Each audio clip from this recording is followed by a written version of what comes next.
The episode starts with the class going on a field trip to the infamous nuclear power plant. They attend a presentation hosted by Mr. Smithers, who for some reason is black in this episode. After the presentation, they go into a hole that they obviously shouldn't be going into. On the tour, Bart sees Homer driving a car that he crashes into a wall, resulting in him getting fired in front of his son. This is where the focus goes from Bart to Homer as he tries to find a new job. Watch out, Springfield. Here I come.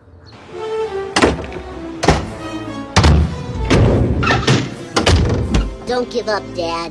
In Moe's bar, we get the first prank call of the show, and Homer gets kicked out for not having any money to buy drinks. I find it funny that every time Homer is low on money, he goes to Moe's bar. He does it in the pilot when he doesn't have any Christmas money. I don't know if this is an oversight of the writers or just true to his character. Marge goes back to her old job as a waiter, while Homer lays on the couch being depressed. In the middle of the night, he becomes so desperate for beer that he steals his son's piggy bank and breaks it open, but immediately feels bad after doing it. Hitting his idea rock bottom, he writes a note to his family and walks away carrying a rock tied to a rope. A lot of people find this to be too dark, but I don't know, this moment is more human than anything that's come out of modern Simpsons. There's a reason the Simpsons were seen as too adult back then, even if these days it's pretty tame. It also had the right amount of dark humor, as Homer has to carry a rock all the way to the bridge, and when he gets there, Well, live and learn. the family finds the letter right after he leaves and catches up to him before he could jump. Homer sees him on the road and saves him from being flattened by a car. He gets mad about there being no stop sign, which gives him a purpose to live again. The board approves the stop sign being added to the bridge, and seeing how easy it was, Homer decides to add more safety signs around town.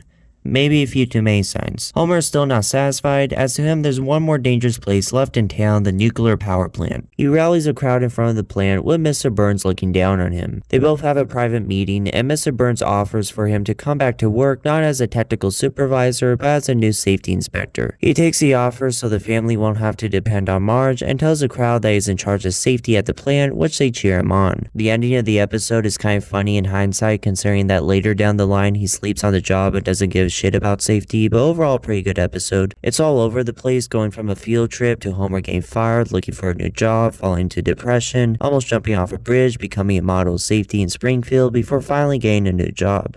But I kinda like the aimlessness of classic Simpsons episodes. It slows down once Homer starts making stop signs, and most of the good jokes are in the first half, but this episode takes a lot of risks that I think pays off. 8 out of 10, a good episode, if not a step down from the first two.